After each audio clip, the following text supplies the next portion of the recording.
Hello, everyone. My name is Marley.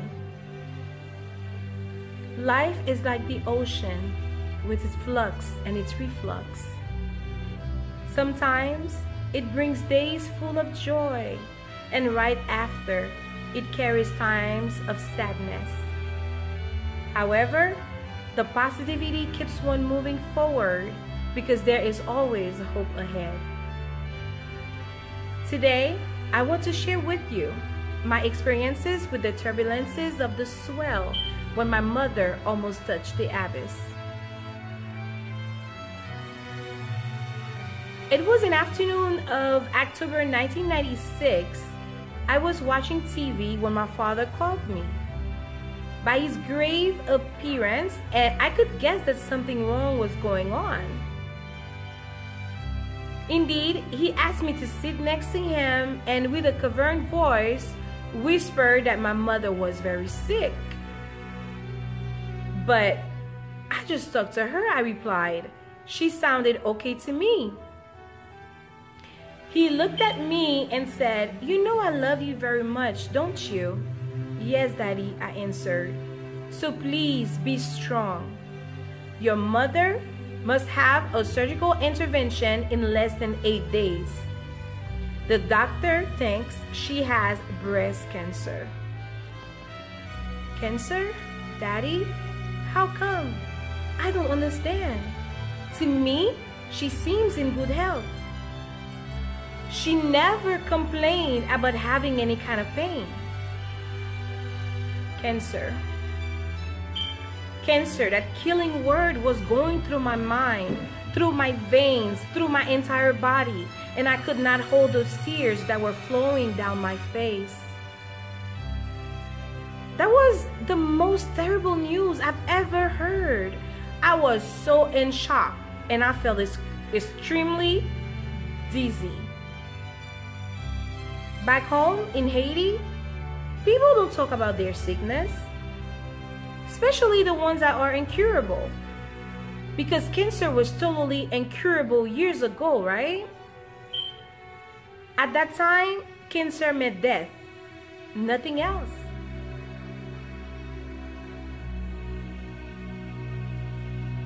That was not the term of the bad surprises. Besides the ablation of the mammary gland, her gynecologist decided the excision of the uterus, fearing that her multiple fibroids could degenerate into malignant tumors. "God, why? It's too much," I exclaimed. "I'm going to lose my mind. How could I handle all this? Please, God, help me." After a rain of tears, I kneeled down and prayed to regain a certain serenity.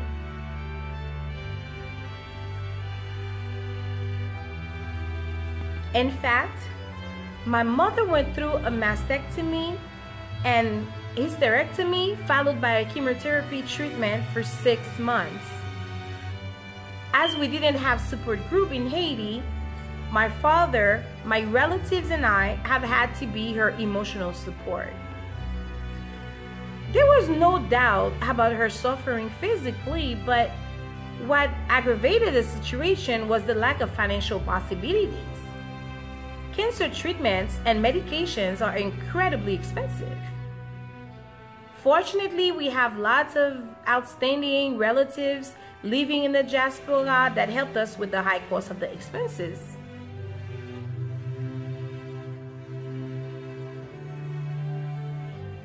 After the first chemo session, her beautiful long hair was gone.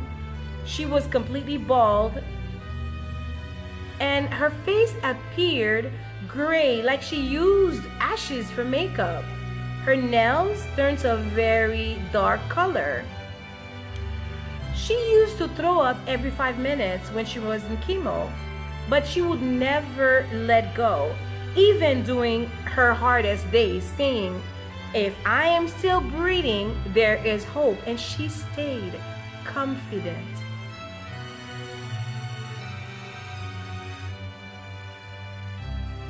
She felt cheerful about her discovery despite it all. I wondered how she could be so strong, where her strength came from. She would go anywhere without even putting a wig, confronting everybody. She wasn't afraid because there was nothing to hide. In her mind, there was nothing to hide. There isn't any shame to be sick. People were calling her names in the streets. She would keep smiling no matter what. I used to rub her nude skull with baby oil to make it shine like you briner, she said. And she continued, that makes me so pretty. I'm a fashion lady, right? I told her once, look at you, hairless with a breast missing. You know what, Mom? I think you are in mutation. You just come from Comanian heading to Homo sapiens. Don't worry, you'll soon attain to complete metamorphosis. We laughed so much that day, holding each other with tenderness. Remembrance is coming to my mind, laying down to her fragile body, praying for her recovery. What am I going to do without her? What will be my future if she dies? Those questions were crossing my mind, especially at night, when the bed was the only presence in the room sharing my sorrow. My father, my relatives, and I were always there for her, caring, comforting, and loving her.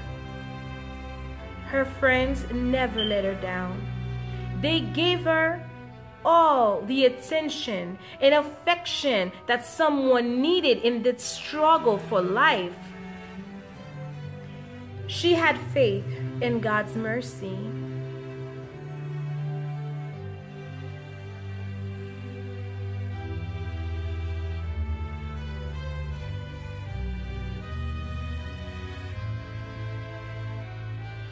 One year after the surgery, my mother went back to dance school. Of course, she still had discomfort in the left arm, but she managed to make the figures almost to perfection.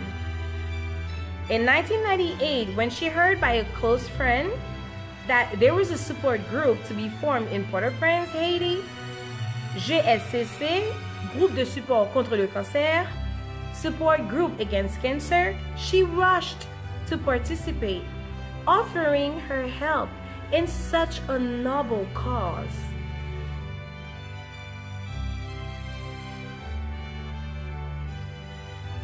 She has been going everywhere, from television to radio, for conferences, even in the United States, in order to comfort people who have been diagnosed with cancer.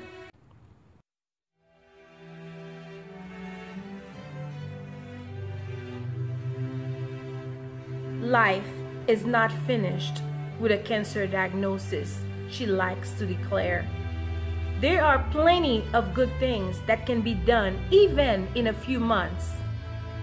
Leave your heart open to God's love and let Him be your compass. Besides, isn't He the great healer?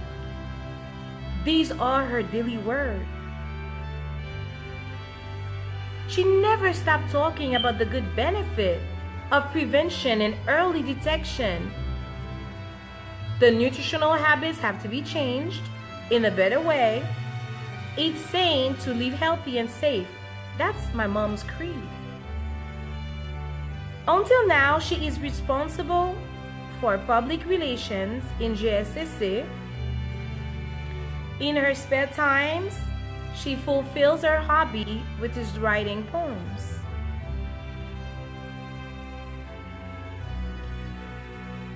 Thinking of how precious life is, that great gift of God to humanity, I would suggest to everyone to have their checkup done on a regular basis, to learn how to make their self-breast examination and to take good care of their health. If you really care about your parents. your family, your relatives, your friends, and your country. It's your duty to stay alive. May God be always your guardian, your guide, and let Him surround you with His incommensurable love. That would also be my mother's wish. Thank you.